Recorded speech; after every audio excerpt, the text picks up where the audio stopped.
नमस्कार दोस्तों। आज का मेरा टॉपिक है संधि। संधि किसे कहते हैं बच्चों? संधि संधि का मतलब होता है जोड़, योग या मेल। ठीक है। अब संधि का शाब्दिक अर्थ है मेल या योग। हिंदी में जैसे दो वर्ण या दो ध्वनियों के मेल से जो उत्पन्न विकार को हम क्या कहते हैं? संधि कहते हैं, है ना। संधि ध्वनियों के बीच होती है, शब्दों के बीच नहीं। ये जान लेना बहुत ज़रूरी है कि हमेशा संधि किस में होती है? दो ध्वनियों के बीच होती है, न कि शब्दों के बीच में होती है। दो शब्द या पद जब एक दूसरे के पास आते हैं तब उच्चारण की सुविधा के लिए पहले शब्द के अंतिम, है ना, जो पहला शब्द है, जब हम संधि विच्छेद करते हैं तो दो टुकड़े होते हैं, दो शब्द बनते हैं, तीन भी बन सकते, चार भी बन सकते। पर जब पहले वाले शब्द का अंतिम अक्षर और दूसरे वाले शब्द का पहला अक्षर जुड़ता है तो क्या होता है? मिलकर दूसरा, जैसे दीर्घ संधि है, बहुत अलग अलग संधियां हैं, तो उनमें विकार उत्पन्न होता है। विकार उत्पन्न है वो शब्द है वो नया बन जाता है ना। और उनके मिलावट से जो विकार उत्पन्न होता है, जो बदलाव आता है, वही क्या कहलाती है बच्चों? संधि कहलाती है। अब संधि से नए शब्द का निर्माण होता है। मैं एक टेबल मैंने बनाई है, आप देखिए कैसे उसका निर्माण होता है। देखिए बच्चों, संधि संधि की परिभाषा मैंने लिखी है। दो वर्णों या ध्वनियों के मेल से होने वाले विकार, विकार मीन्स बदलाव को क्या कहते हैं? संधि कहते हैं। जैसे देखिए मैंने लिखा है शिव प्लस आलय, शिव प्लस आलय।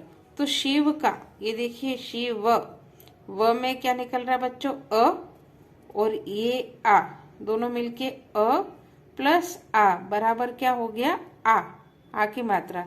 और वो आ की मात्रा किस में लग गई? इस व में, है ना। तो यहाँ पर क्या हो गया? शिवालय। क्या हो गया? शिवालय। देखिए मैंने व में से क्या निकला? अ, और आ मिल करके क्या हो गया? व में जब आ की मात्रा लगाई तो वा हो गया। ठीक है। अ प्लस आ बराबर मिलके आ, तो आ की मात्रा है वो किस में लग गई? व में। तो ये हो गया शिवा ल य, आ हट गया। ऐसे ही देव प्लस इंद्र, देव अ और ई, अ प्लस ई दोनों मिलके क्या हो गया? ए की मात्रा। अ और ई मिलके क्या हो गया बच्चों? ए की मात्रा बनती है।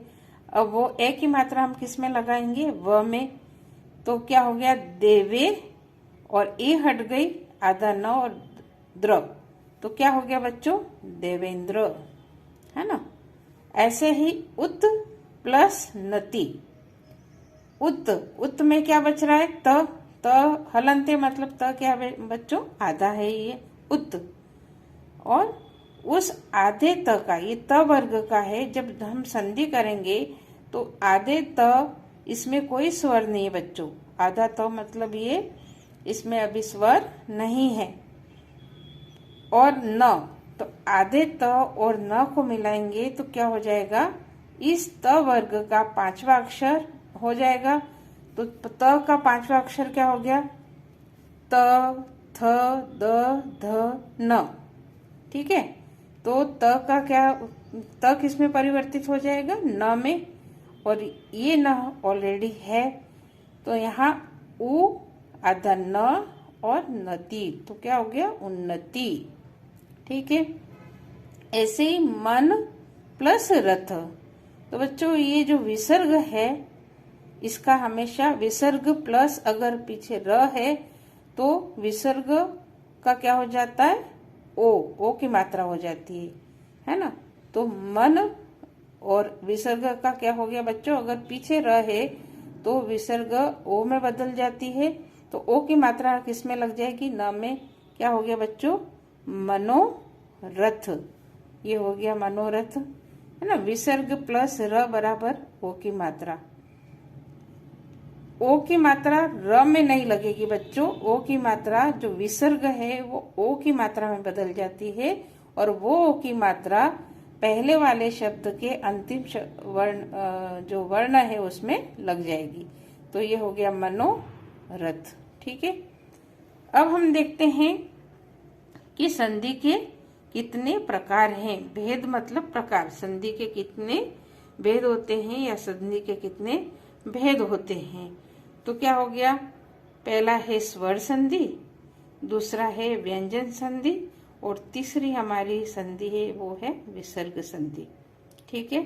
संधि के भेद कितने होते हैं बच्चों? 3 होते हैं, स्वर संधि, व्यंजन संधि और विसर्ग संधि।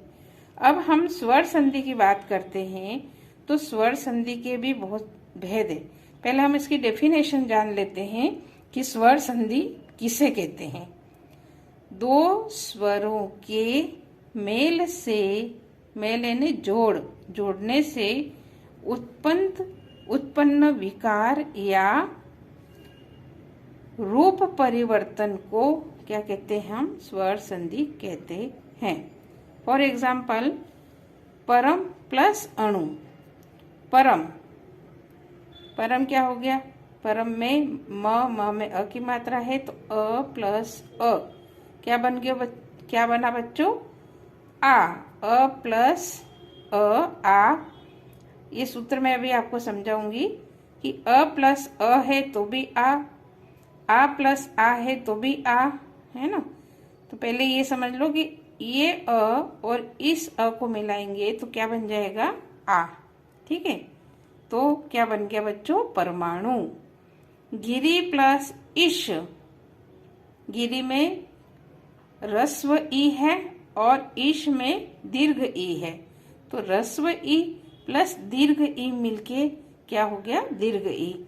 तो क्या हो गया? ये गिरीश। बच्चों यहाँ देख रहे हैं जो ई की मात्रा रस्व है वो किस में बदल गई? दीर्घ। बच्चों अभी तक हमने क्या सीखा था? छोटी ई की मात्रा, बड़ी ई की मात्रा, लेकिन छोटी ई नहीं बोलते हुए हम क्या बोलेंगे?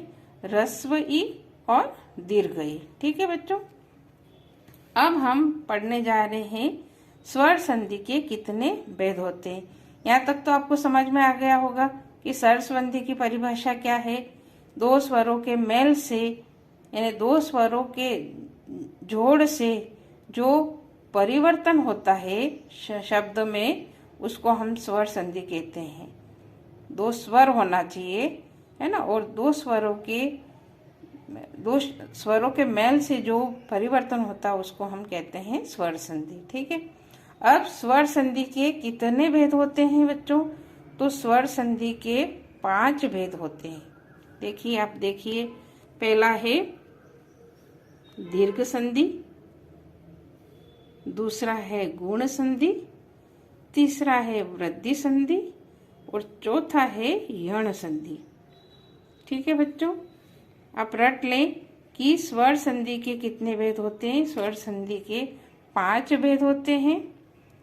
पहला है दीर्घ संधि, दूसरा गुण संधि, तीसरा वृद्धि संधि, चौथा यण संधि और 5